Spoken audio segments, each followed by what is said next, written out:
He healed the leper. Now you've heard that first reading from the book of Leviticus, part of the law of Moses, that a leper separate themselves from the camp, from the community, muffle their beard, tear their clothes, and declare, if they get near anyone, unclean, unclean. And the story from the gospel just breaks the old law in a number of ways. The leper does not keep his distance. He doesn't cry out unclean. He comes to Jesus. He kneels. If you wish, you can make me clean. And Jesus, too, violates the old law. Moved with pity, Jesus reached out and touched him. I do will it, be healed. And immediately the leprosy left him and he was made clean. He touched him.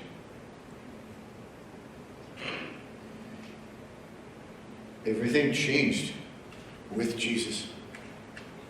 An old law was to become a new law.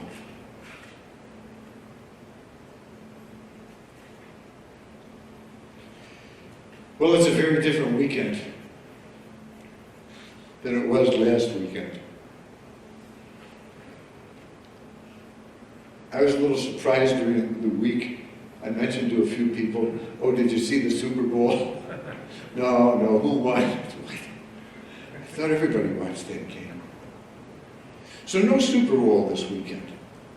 Valentine's Day.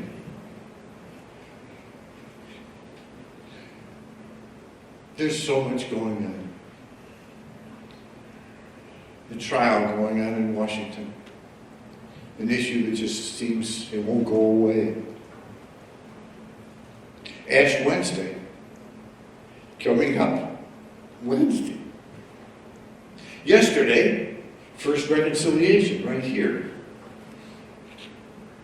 Jordan, raise your hand. There's a boy who made his first reconciliation yesterday. Nice going.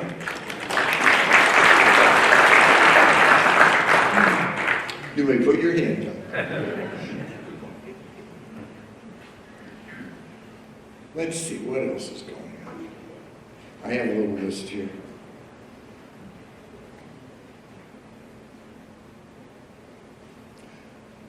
It's Black History Month. Now, I mentioned to a couple of people this week, hey, what do you think of when you think of Black History Month?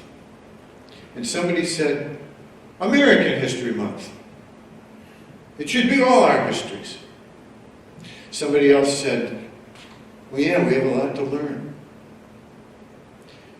And the folks that I talked to, I said, whenever I think of Black History Month, I have this certain sense of groaning inside.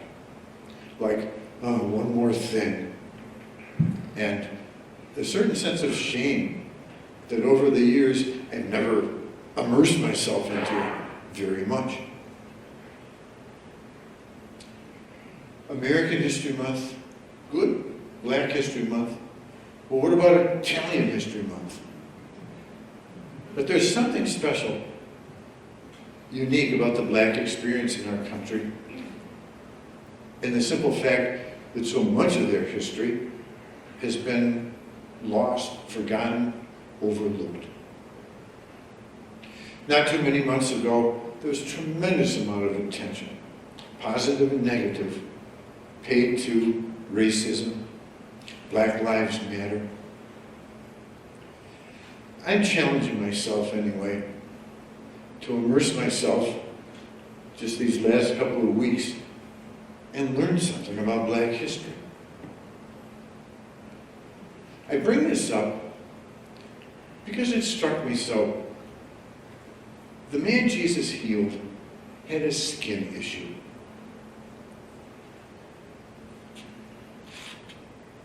And so much of our racism is a skin issue. It's uncomfortable. Let's just stay apart. You know, Martin Luther King said Sunday morning is the most segregated hour of the week. Jesus pushed beyond the old law. He touched and healed the leper. In the book of Leviticus, there are all kinds of details about what the priest does and what the former leper does before they're officially made clean. It includes cleansing, cutting of hair, quarantining, offering sacrifice.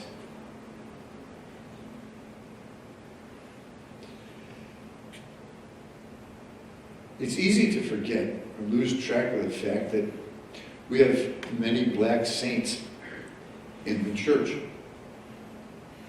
Augustus Tolton is not a saint, but it's an interesting story if you ever check it out. He was the first black priest ordained in the U.S. He died in 1897. And after he was ordained, he was in the Chicago area, he was allowed to serve only in black churches. There was so much separation, so much division. There's a beautiful sister named Thea Bowman. She's not a saint. She died in 1990. A Franciscan sister of perpetual adoration.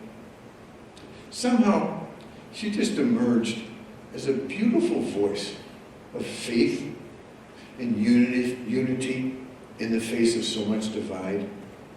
And when she was diagnosed with cancer, she became an incredible model for living,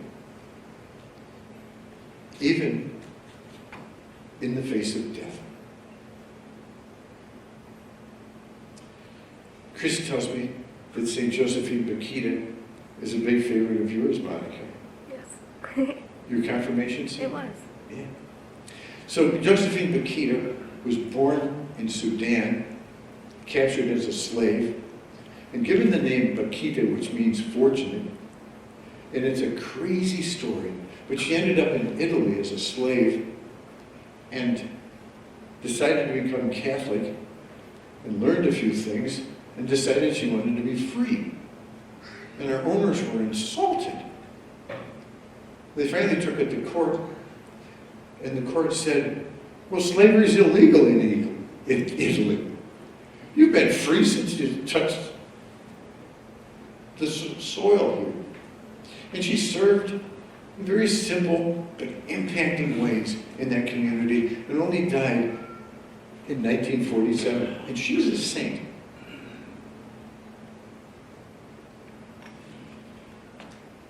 Our faith stretches us. It takes us beyond the comfortable.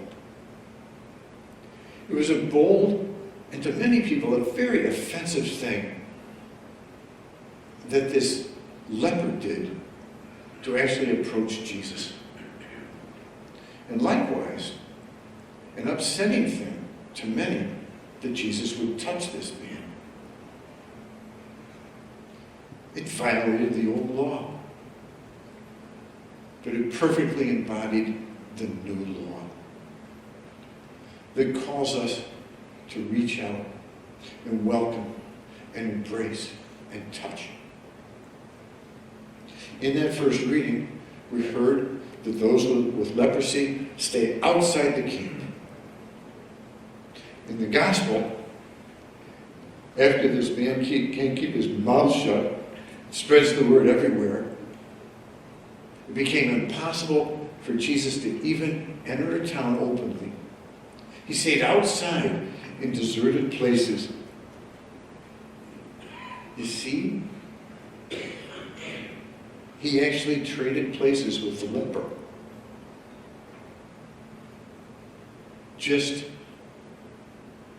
as he laid down his love for us and took on all our sins, all our darkness, and brought us into light. There he was in deserted places, and people kept coming to him from everywhere. Come to him. I should end here, but I have to add this. With Ash Wednesday coming, we have all kinds of goodies for you. The annual Lenten Black Book is here. Don't leave without one. There are a limited number of copies of The Word Among Us. And